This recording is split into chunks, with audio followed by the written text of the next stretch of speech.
Good evening, every pony and every creature. Welcome to tonight's podcast on DAG. Welcome to Dratta Talks. And joining me tonight is special guest.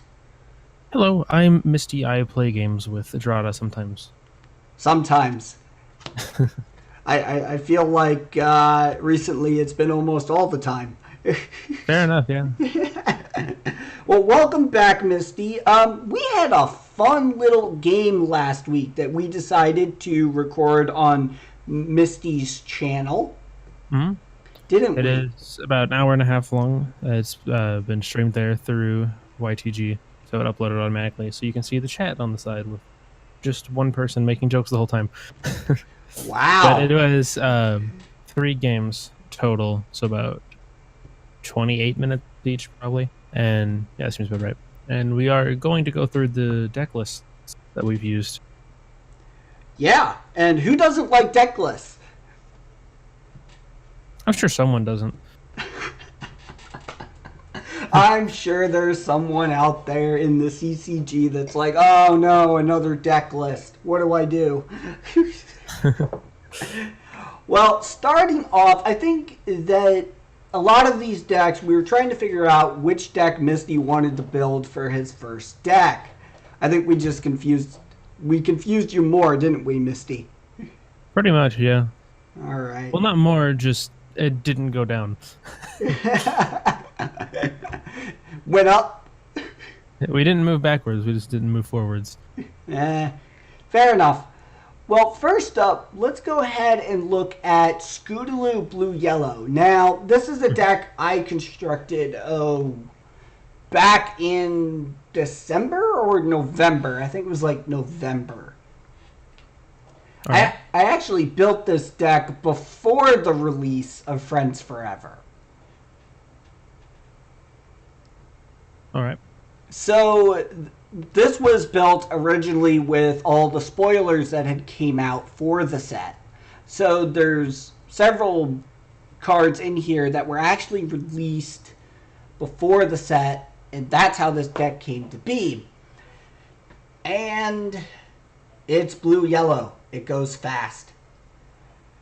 Misty got the chance Double Pegasi. Yeah, Pegasi. Those are those characters. Yep. There's a lot of Pegasus characters in here and a couple alicorns. Well, I just meant in general by the colors. Those are the colors of those characters. I mean, yeah. Yeah. So I would expect this to be the fastest based on that fact. I mean, it's got plenty of Rainbow Dash. Mm-hmm. And Thunder Lane.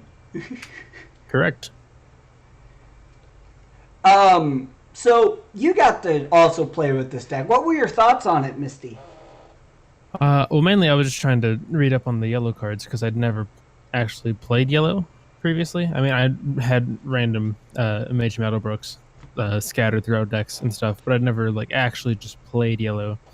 So again, I'm very new to this scene.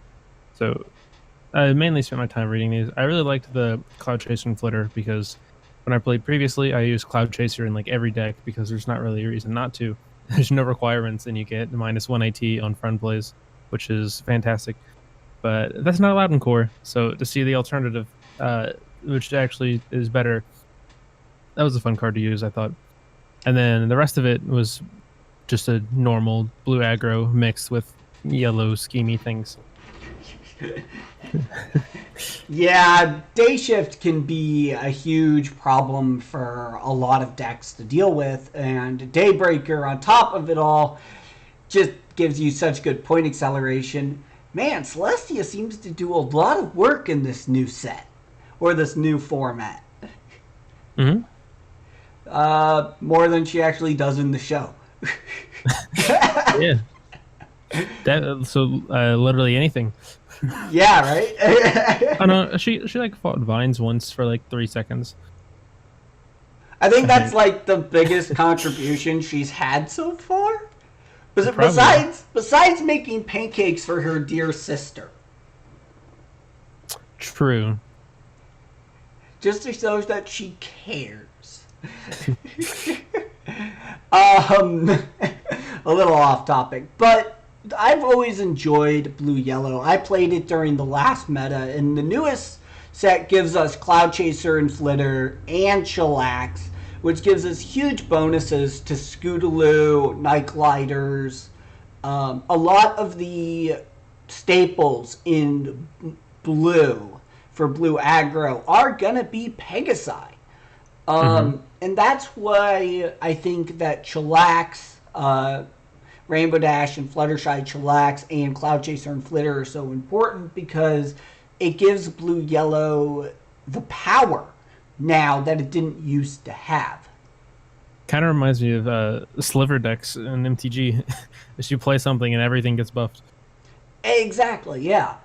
And that's what's awesome about the Harmony Pegasus ability that Chillax offers. So, so while blue-yellow is a fantastic color combination, there's another one that's really fun to use, and that's blue-purple.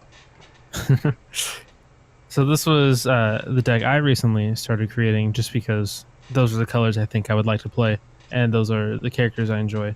So I just figured to try and make a deck and see what would happen, and this is what I came up with, which is mainly just play a bunch of things, then just move everything, and then it was kind of troublemaker focused, but after playtesting it, I realized there's not very many TMs nor ways to get them, and I don't think I ever even played a TM across any of these games.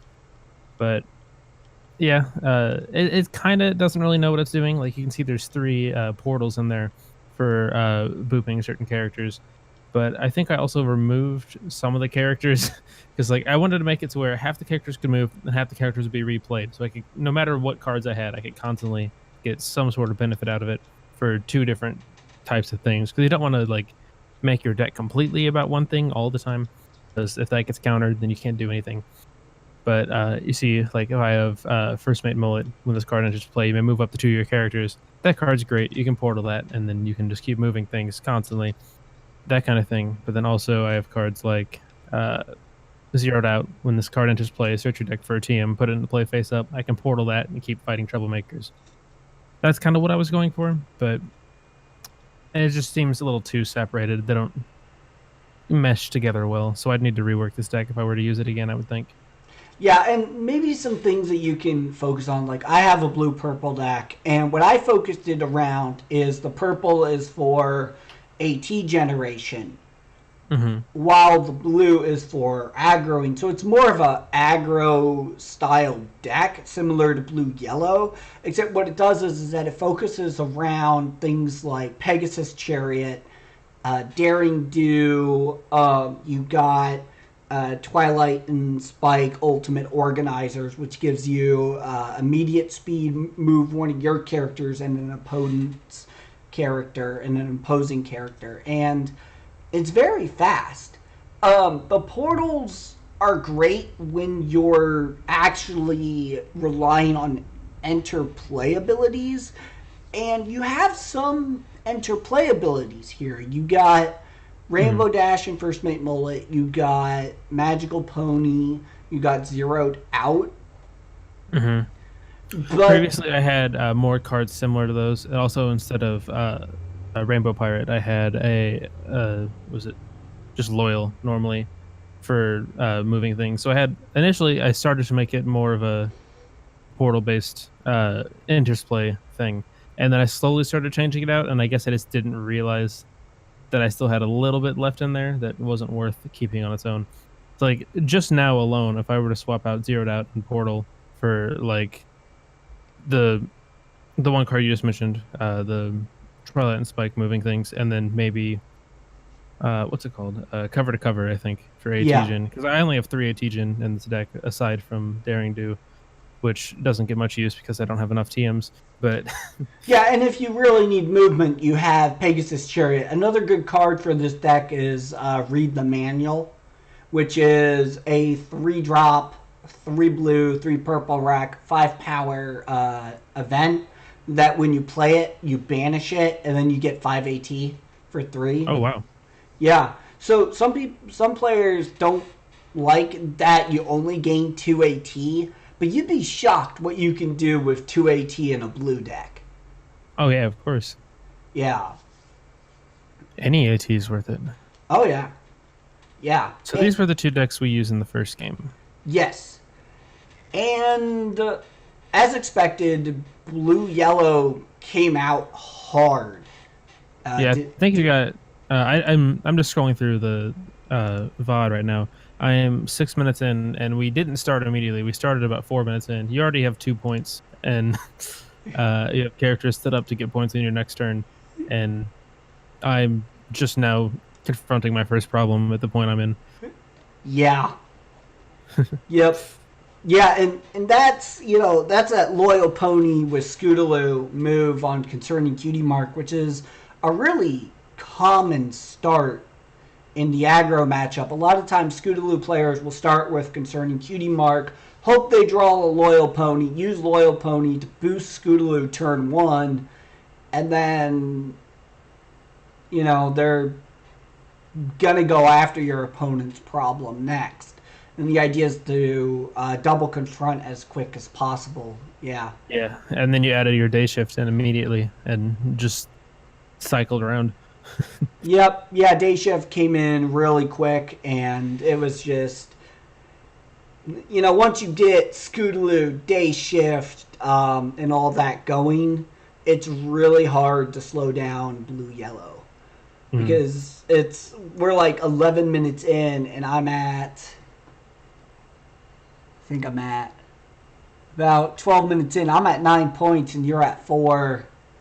Yeah, at 11 minutes in, we're both at 4, and then if I click about 30 seconds later in the video, you're at 9 and I'm at 4.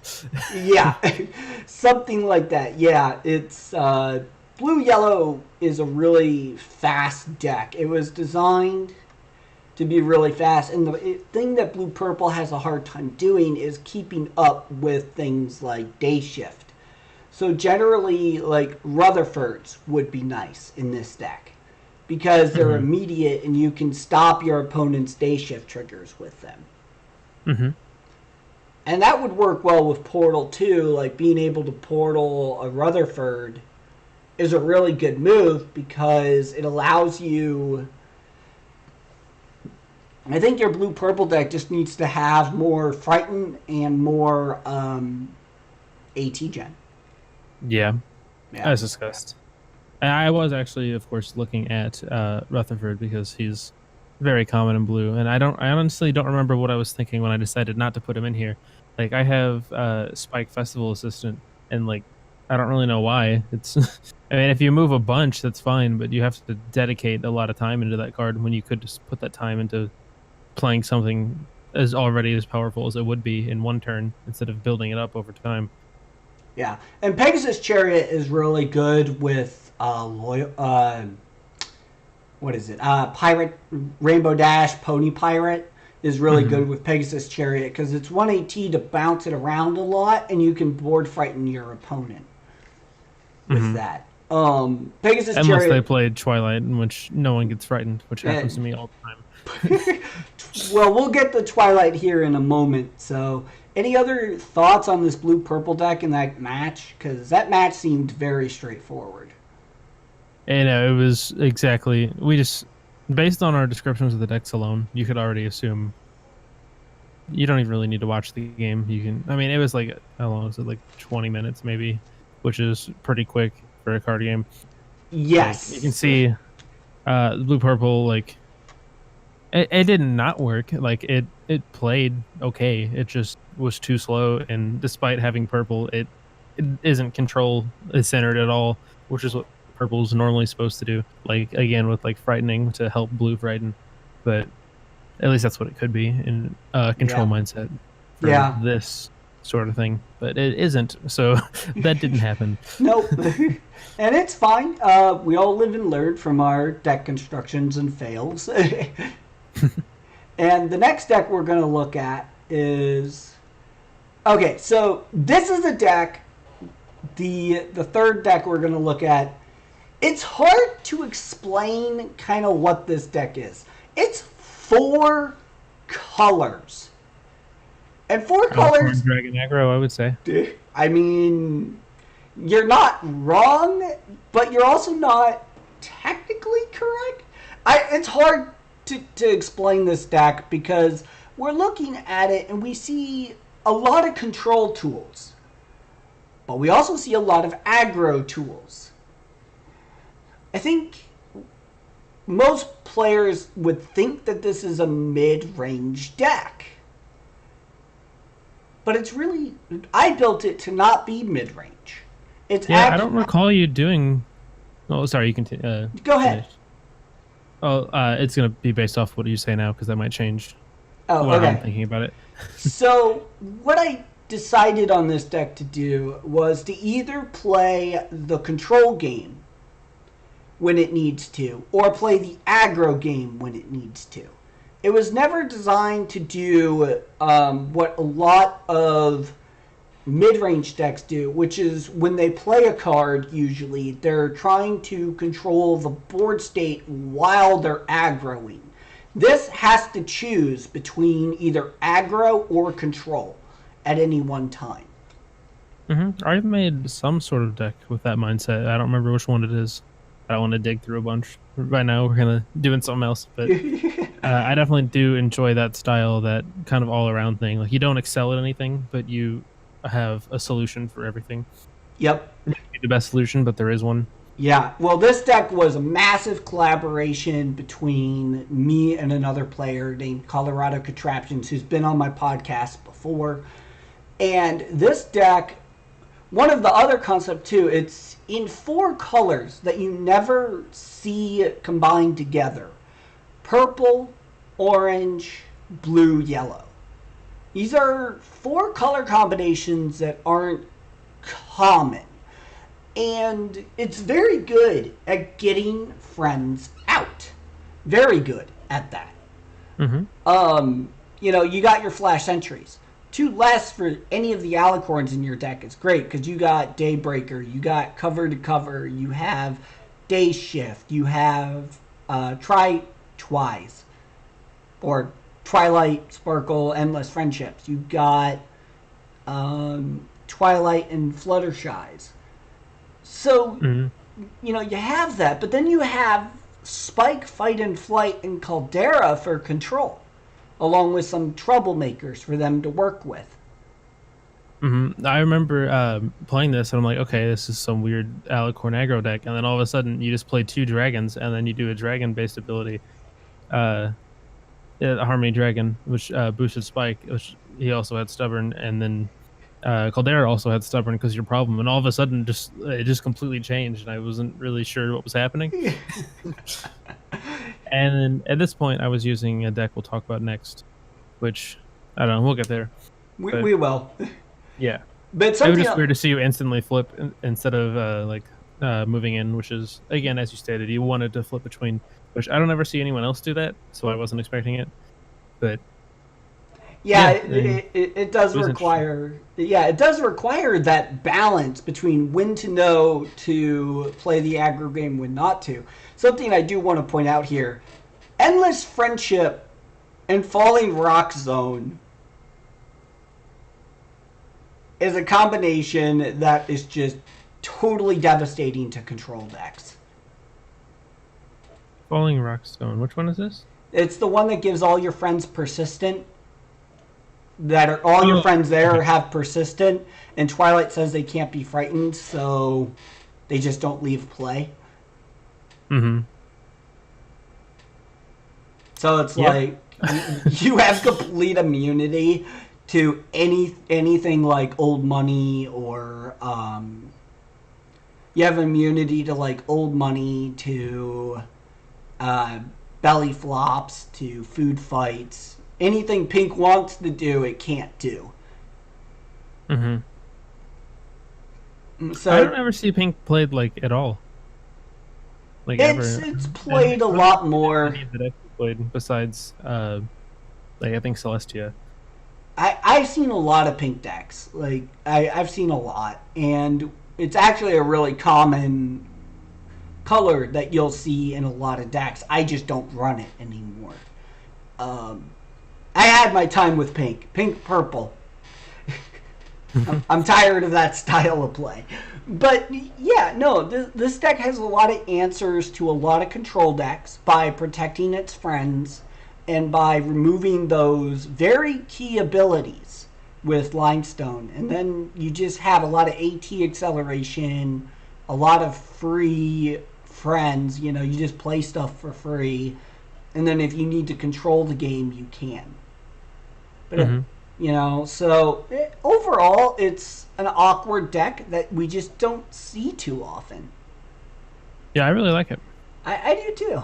And like if you start Control Center, you can just instantly put down a Daybreaker and be like, "Oh yeah, I just add 6 power to this face-off real quick," and they're like, "Wait." Exactly. And then when Twilight's in play, it's like that Daybreaker's not just 6 power anymore; it's now 8 power. In fact, everything is going to win. Yeah. All right. Next up is the deck you decided to use against it, which is Scootaloo Mono Blue. This was the first core deck I made whenever you introduced me to core. Like, was it like a month and a half ago, maybe? Yeah, about that. So I just went through and made things. I played it previously the first time we played, and I accidentally had some other card instead of Spitfire here. And it wound up being a very big issue, which made me upset. But I made sure to have Spitfire this time, and using it, I realized it's even better than I thought it was. So I'm very happy with that card. But this is, again, just a average mono blue. Just play things, get points, play things, get points, move things, get points, move things, get points, move things, get points, move things, get points. And hope no one stops you. Do it before they're able to. Yep. Which was something I think you struggled in with that match. If I'm not mistaken. Let me skim forwards a little bit. Yeah, I struggled with I wasn't drawing anything to move, and I had to keep using AT and Scootaloo to move everything, which isn't the best idea. Right. And then whenever I would be able to move something, you would control it, and then it would just kind of waste AT I just used. Yeah. So I just got very much counter aggroed. Yeah. Because I wasn't able to draw my things I needed, but that's how card games work. So. Yep. Well, it doesn't help that like 4 minutes into the game, like a Twilight came into play. Oh yeah, that I'm completely used to that, and that's to be expected. Well, my turn 1 was like boost Tempest, and then put Grubber to block off my problem, and then it was like you managed to confront, and then it was like my next turn I banked. My next turn it was like I dropped a Flash Sentry, and then I dropped a Twilight and Fluttershy for free. So, and then I had 4 AT the next turn because I had Trading Traditions. You know, I also had Orange. So then I was just like, okay, well, I spend 3 to put a Twilight in play. And then it's like turn 4, you know, you're dealing with Twilight. And it's like, you don't want to be dealing with Twilight turn 4. No, not really. Your home limit max size helped stop you more than I could. Yeah. Like you lost more to the home limit than I was able to do anything about. Yep. Well, and also one of the issues I think I was running into was every time we had a face-off, I flipped a day shift. Mm-hmm. And in my deck, flipping a day shift when you're aggroing just hurts. Yeah, you definitely kind of need that, especially based off the initial blue-yellow deck we talked about minutes ago. Oh, yeah. And it's absolutely essential in this deck when you're trying to aggro, but when you're trying to control, you don't need it.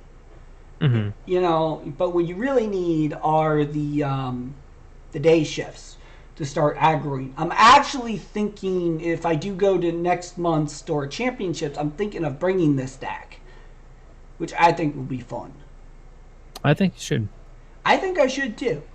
I do want to make some slight adjustments to it, but I'll have to see if those adjustments are going to work.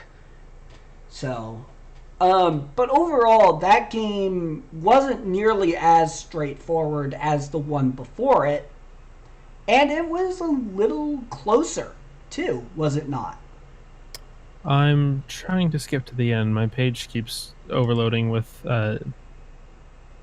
buffer data, and it keeps stop showing me the video, and I have to keep refreshing and reloading everything. Well, that always happens, yeah. Yeah, I think by the 40-minute mark in the video, which is like, what is that? That's 25 minutes in, or 20 minutes into the game, it's like 11-9 me, and then it's like, well, it looks like if you move about 2 minutes later, 13-10, and yeah. I'm the point where I'm reading that you are actually adding the 13 right then. Yep. You're just getting to 13 when I was at 10. Yep. In my mono blue, it doesn't move things very well, but it definitely gets points quickly. Oh yeah. So if I could just find the good balance between that and my blue purple, which is what I will do whenever we finish this podcast. Well, there we go. Hopefully that'll finally be the deck I'm looking for, but we'll have to see. So again, right. this mono blue is just really focused on just being good at face-offs and not like getting things out to be good at face-offs. Yeah, like and getting out your resources is important for aggro. Mm-hmm. It's like, if I have all these cards out, I can't lose, and I don't really have any ways to get all the cards out. So I rack up a bunch of points while slowly building it up, but I just need to be able to get it all out quickly and then keep it there instead of adding on over time. Yeah. I mean, I'm looking at this list, and it's not bad. I mean, you might want to run some more, like, maybe a different friend than Ambitious Aeronaut might be helpful. Because Ambitious Aeronaut, though it has competitive one for each character, there are slightly better options that will provide you with maybe more movement. Mm-hmm. It's like that is a good combo with Spitfire, because like if you play that and have Spitfire instantly +4, yeah. But then also like that's it. Right. Like that's pretty much the only like benefit to having that card over any other, and that's extremely situational, and don't think is going to happen anytime soon. You know, especially since I don't play this specific deck too often. You know what you could run instead of Ever Vigilant? Look into the song called "A Changeling Can Change." Let me pull that up. Hey, Changeling, autofill. Choose one. Move up to 2 of your characters, challenge an opposing troublemaker with all your characters' problem, or pay 3 less for the next friend you play this turn. Pay 3 less? I have not read this card. This is fantastic. Yeah, that'll help you get out all your 3 costs for only 2 AT. Yeah, that's fantastic. Yep. And then what was the other card you mentioned? It was read the manual? Was that what it was? Read the manual, yeah. Yeah, blue-purple. Gain 5, then banish this card. Yep. Yeah, that's great. Yep. I also, how I mentioned previously at the beginning, I ran a Cloud Chaser in every one of my decks. I also ran 2-bits in every one of my decks, and I found out both of those cards, which were my favorite 2 cards, are banned in core. So I think I found the 2 closest replacement cards. Yep. Yeah, and those will help. You could also run Pirate Ship, but I think you're fine on that front because you have. Yeah, I think that's a little too much. Yeah. Yeah.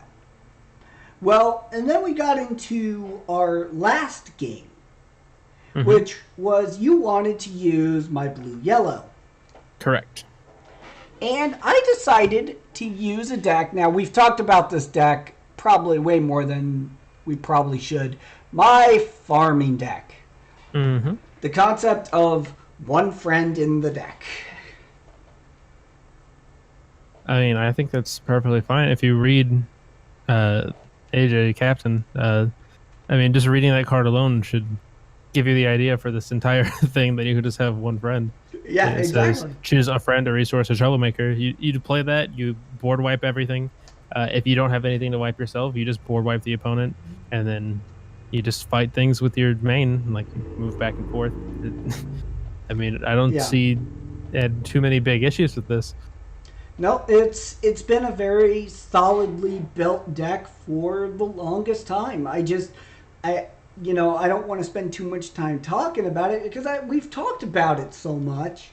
Mm-hmm. But it is currently the premier farming deck, and it does very well. It is a very solid deck, and it works.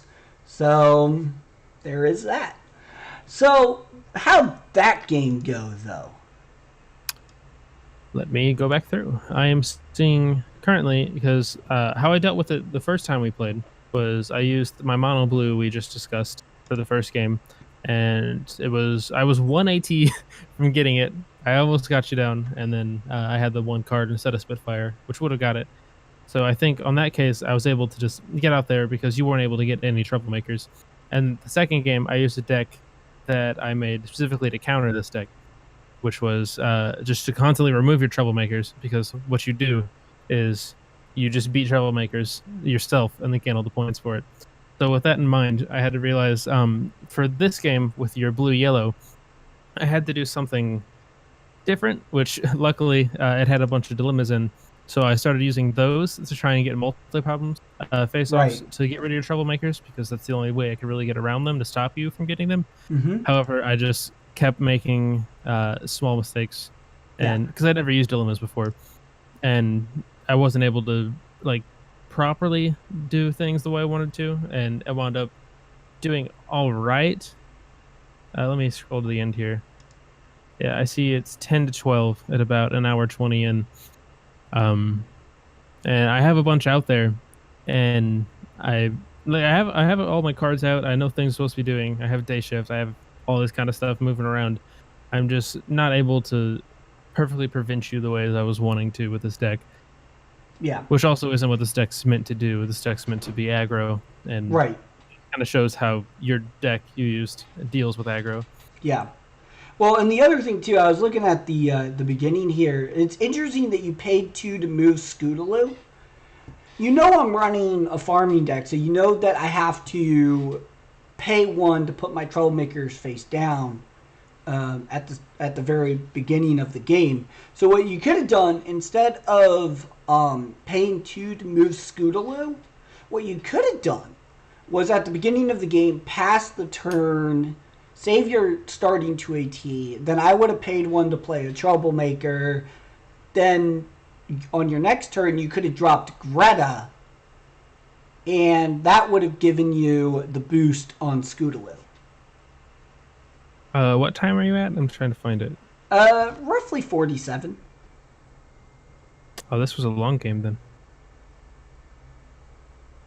Yeah, it was a long game. Yeah, I see what you're saying. Yeah. Yeah, I mean, that makes way more sense. Yeah, I mean, I guess you could have, I mean, you still got it boosted on turn 2, but you also would have had an extra AT left over. Mm-hmm. Versus the way you did it. So you spent 4 AT to get your main boosted versus the 3 that it would have cost you. Mm-hmm. And that's something that, takes time and practice to remember. How do you do things the most AT efficient way? Well, also, again, it's I was using a deck I'd never used before and didn't make myself. Exactly. I mainly went this way because I wanted to get the yellow requirement out, because I didn't know how badly I needed that. Right. I just assumed if I drew a day shift, I would need to play that quickly. So I'm like, oh, I should probably get the yellow out. So if I draw a day shift, I'm able to play that instead of having to wait another turn. However, again, this is aggro, as you said. So it would have been faster just to save the AT and then wait the turn instead of trying to play things as fast as I could. Exactly, yeah. And that's something that takes time. Even when I'm using a deck that I'm unfamiliar with or I just put together, I generally think about, all the possible interactions. Like, looking at your hand right here at the 47 mark, you got a Fire of Friendship in your hand. You got Thunder Lane. So knowing that you don't have a day shift yet, you could play the more conservative game. Just get your main boosted, just get things started on blue, and then you can worry about yellow later. Yeah, like instead of playing this, I already forgot whoever the Wonderbolt yellow character is I was talking about. Instead of doing that for the yellow requirement, I easily could have just done the Dratta play and then just use Fire of Friendship whenever for the 1 AT I saved. Yeah, exactly. Then, like that could have been way more efficient. Oh yeah, it would have been so much more efficient. But that's something that takes time and practice. And I really did enjoy these games. Some of them are close, and sometimes they're not. But that's the nature of card games. Mm-hmm. So overall, what do you think? What do you think of these decks so far, Mystic? I think I will be finding the balance between all of mine to get what I'm looking for, and yours all. Obviously, you play this game a lot. You collab with other people who play this game a lot. I am learning this game, coming from not playing other games like this for quite a while, but I definitely very much enjoy this game, and this will be the one card game I think I will continue playing. Yeah, and I do love this game, and Misty, anytime you do want to play a game, let me know. Of course. Same with anyone else that's listening, to this podcast and stuff. If you're looking to get into the card game or whatever, feel free to let me know. I really do love this game, and I do build a variety of really wonky decks. Mm-hmm. And a lot of people are expecting me to bring my farming deck to the next door championship, but I'm thinking of bringing I believe it's called Tempest Has All the Alicorns. Reference. I think that's the one you... Yeah. We're calling it Tempest Has All the Alicorns because it's got a lot of alicorns in it, and it's a reference to the movie where Tempest freezes all the alicorns. But I think that overall... Spoilers. The movie's been out now for like a long time. I mean... Spoilers. Okay, well, we'll call that spoilers. But I think that the game has so much variety. Yes. And that's what makes it fun. Mm-hmm. Also, adorable ponies. That also is one of the best parts, yes. Well, no, it's adorable ponies is the number one part to the game. Then it's the mechanics. And then the fact that the mechanics are good makes it even better. Exactly. Ponies and good mechanics. What is this, Applejack? Because, like, one thing I hate about, like, generic game, like, fighting games and card games and stuff is they, like, make a bunch of random generic characters. Like, if you look at, like, Street Fighter or, like, MTG, it's like, okay, they make these characters and they make some piece of lore, but, like, you really can't get attached to these just random characters. It's not like Smash, where, like, you grew up with all these characters and now they're all together and you love all of them. Or it's not like this, where it's from, I'm assuming if you're playing this game, it's probably your favorite show, all of your favorite characters, based on if you play, like, Yu-Gi-Oh! Which, I mean, I guess if you watched the show growing up, you probably have connections to some of those creatures, but, like, a lot of them are just really generic and, like, kind of forgettable to me, in my opinion. So playing games with characters you can get attached to makes it a lot more entertaining, and not just about the game, but also about, like, the passion for the subject matter. Yeah, and I just love this game because I was a former MTG Yu-Gi-Oh player, and Ponies is it's a fun game. It's a well-developed game. It's got a... Plus, you confront problems with your friends. It's a very positive mechanic. And then you can frighten people. You can make all your friends run around and scare everybody else. Or be scared. Or they could be scared. Yeah. Or there's a term that's being used for the card Minuet Schadenfreude, where it's called, yeah, I'm going to feed your friends the Minuet. Because Minuet shouted for his ability, says retire a friend to give this card a +1 power counter, and it's got eccentric X where the eccentric is equal to its power. So they call it eating friends to Minuet, or feeding friends to Minuet, which is just okay. Nom. Minuet will eat all of your friends. That just sounds wrong on so many levels and maybe not kid-friendly, but not going there. Oh, I think you just did. As PG as I possibly can. You know what we'll say? She eats a lot of cake. I thought you said you weren't going there. Well, no, the friends bring her cake and she eats all the cake. And then Celestia gets upset and banishes her to your discard pile. Well, wouldn't Celestia banish her to the Everfree Forest in a cage? Has she done that in the past? I don't know. Maybe she did it to Fluttershy, or Fluttershy thought that she was going to get banished somewhere and locked in a cage while being banished. Ah, right. I remember this now. All right. The Phoenix thing. Yeah, the Phoenix episode. I was like, I'm not sure what you're referencing. I can't. And then it immediately clicked. I know all the references. I mean, my farming deck has a very good reference. Poor Treehouse. It did not deserve that. But you know what? If we didn't have the destruction of Twilight's poor Treehouse, we wouldn't have more toys. Oh, do we buy the toys? I mean, we buy the card gaming. The Castle of Friendship is a card in the card game. Oh, that's fair. Yeah, that is a fun card. I mean, although I don't think that card's really worth your time, though. Actually, it's used in a lot of competitive decks now because it's a colorless resource that you can supposedly play on turn 1 off of a second chance, and it's AT Gen. Yeah, but again, it's a resource, and then having your AT Gen be a resource just seems unworth it to me because resource removal's so meta that, like, it's not like you play like a Starlight and then you get 1 AT per turn until it meets the requirement and to where you get a benefit instead of losing AT overall. But like if you play Castle of Friendship, you tap it once or twice and then just remove it. Like you lost AT, you didn't get AT. And well, I feel like it's too common to get removed before you get the benefit back.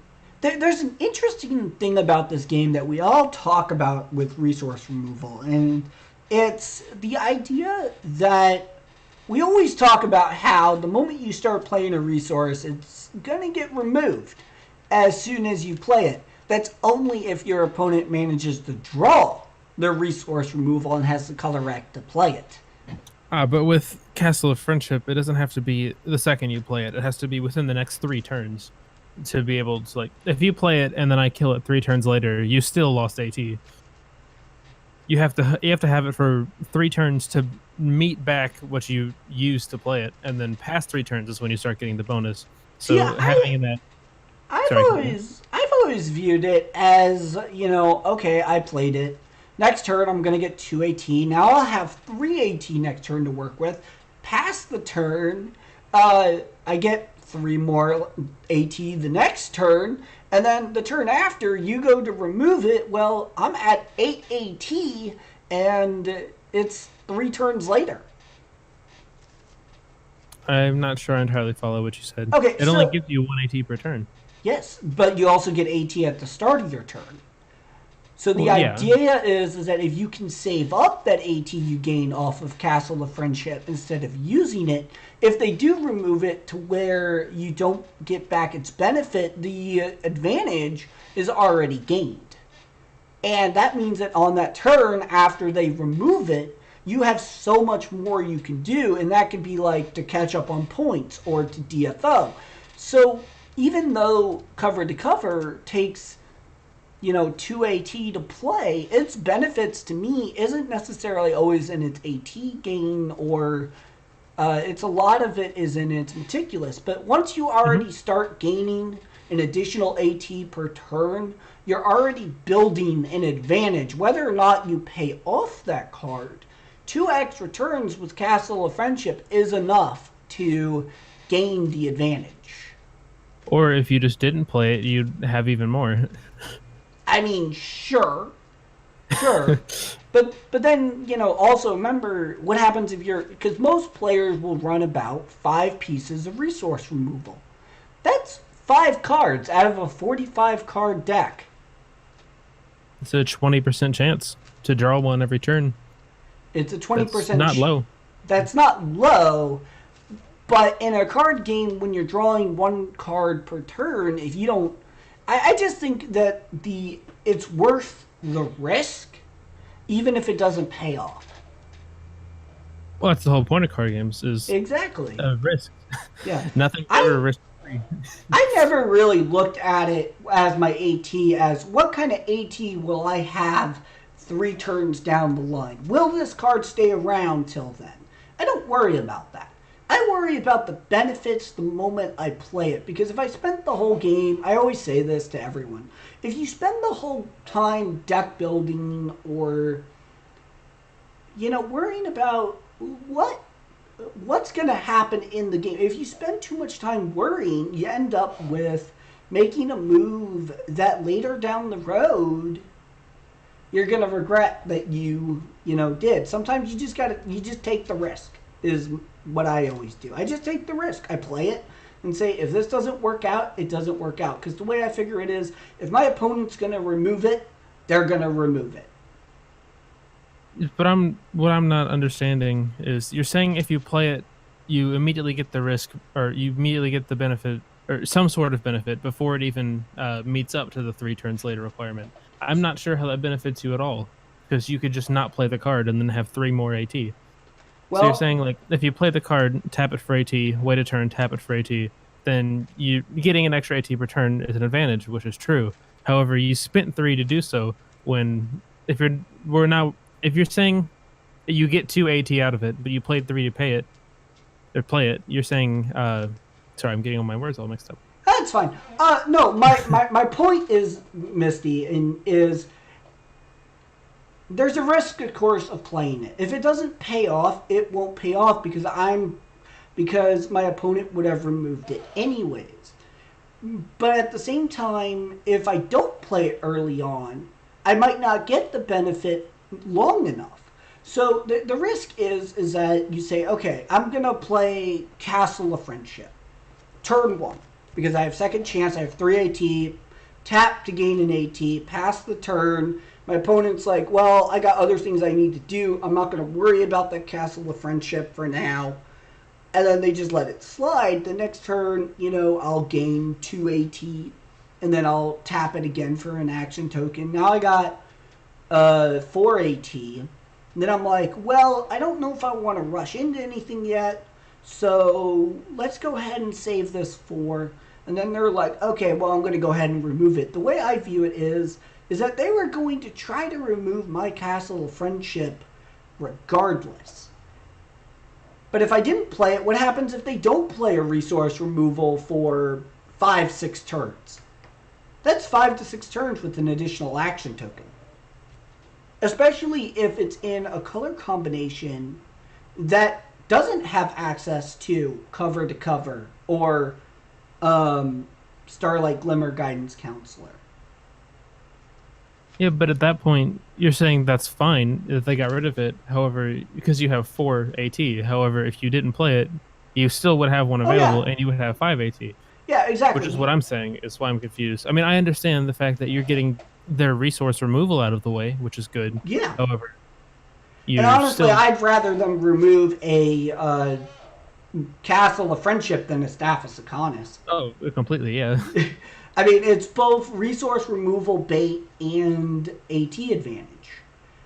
And honestly, not all decks have AT acceleration, so in decks that don't have AT acceleration, Castle of Friendship is a great card. Yeah. Because AT acceleration right now is something that is driving the game, unfortunately. Decks running AT acceleration are always going to have a higher advantage than decks that don't have it. That's why Cloud Chaser and Flitter is so important in blue-yellow, is because it's AT acceleration. Even though it says it drops the AT, it is still considered gaining an AT. Yeah, you're just gaining one and immediately using it. Yeah, I'm just saying that you might get the benefits out of Castle of Friendship, you might not. But at the same time, that AT advantage is very important. That's if you do get the benefits, that's very good. Yeah. But I'm just saying, I don't think it's as likely as other types of cards to be able to reach that advantage before getting removed. Oh, yeah. No, if I'm playing with, like, purple, I'm not going to run Castle of Friendship. I think we might have gotten confused there a little bit. Probably. Yeah. No, I wouldn't run Castle of Friendship in a purple deck because I have other AT generators. But if I'm running, like, blue-white, Castle of Friendship is a fantastic card for blue-white. Yeah. So, or blue-pink or pink-white, because they don't have as many options. And I think that's where the game really makes it different than a lot of other card games too. Yeah. Is knowing how to spend your AT is almost more important than how to play a card. While in Magic, you play a land. Sorry to bring Magic into a pony game, but Magic, you have these cards called lands. What do you mean? It's all about Magic. Yeah, fair point. Magic of Friendship. But in Magic the Gathering, you have these cards called lands, which are basically your AT, but you can only play one per turn. But at the same time, ponies, it's do you spend that AT versus other card games where you're just going to play that card regardless and call it a day. Ponies, it's like, do I want to play this card? Yeah, and that's something that's very different than Magic, is that in Magic you can't carry mana over. If you could, I think the game would be very much different. Green would be a lot better than it is. Oh, yeah. Yeah. And that's what I like about this game. Plus, this game has a mechanic that I think surpasses every other card game that's on the mainstream. Is the pay 1 AT to draw. Yeah, I was just about to say that. If you have enough AT, you can draw as many cards as you want per turn. Exactly. There's a pink card, I forgot the name, but I have like 4 or 5 of them. I think it's let's get this party started. Yeah. 1 AT, 3 pink rack. Draw 3 cards for 1 AT. Draw 3 cards for 1 AT. That is ridiculous. There was a card released in the new set called Skipping Class. It's 3 cost, 3 pink rack. It's an event that says discard your hand, draw 6 cards. Yeah. There's a card like that in Pokemon, I'm pretty sure. Yeah. But it's just you. So it's not great. But it is a 6-card draw, and if your deck wants their hand to be in the discard, because you're doing some reanimator stuff, like you're playing Redeeming Qualities, or I think it's Orchard Blossom, or I think it's Orchard Blossom, Big Mac, Orchard Blossom. It's a orange-white card that allows you to play a card from the discard as long as you mill 3 or 4. So, so if your deck wants the stuff in the discard, Skipping Class is great. Yeah. So there's a lot of mechanics in this game that you can do, but I think. And then boom, Magical Misfire. Woo! Magical Misfire. Get rid of your discard pile. Yeah. Well, then there's Miss Main too. I forgot what Miss Main does. Oh, Miss Main has a ridiculous ability. It's she's on one of my decks. My purple white. When you play this card, each player will put a card from their discard pile into their hand. For each card put this way, score a point. Main phase, while this card is in your discard pile, you may pay 2 and put it into your hand and put the top 3 cards of each player's deck into their discard pile. Yeah, okay. I remember this. Yeah. It's a really ridiculous ability. Mm-hmm. But what slows it down, thankfully, is the 3 AT cost. Mm-hmm. That's expensive. Could you imagine if it was like 2 AT or 1 AT? If it was 1 AT, this card would be banned. Yeah. If it was 2 AT, it'd be Legacy or Harmony. Yeah, most likely. But I think, unless there's anything else you wanted to talk about, Mystic, I think that might cover it. I think that's everything relating to the video, and Yeah. also things not relating to the video. Yeah. Well, don't feel bad. Twilight lost her treehouse. She's a bigger library now. Well, she's got an awesome looking school now. She's got an awesome looking castle. Her new library is about the size of SpongeBob's that's randomly in this house somewhere.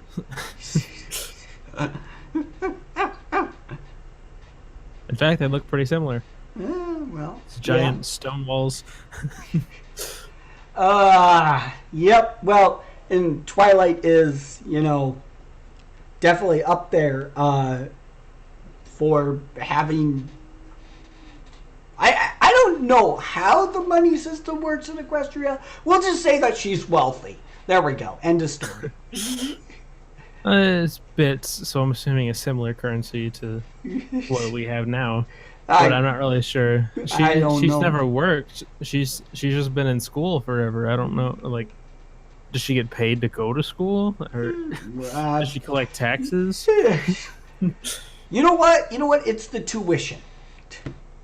There you go. I mean, well, now she's a principal, so that makes sense. Yeah. Well, yeah. But I mean, like beforehand, like how? Well, we can speculate that on another podcast at some point.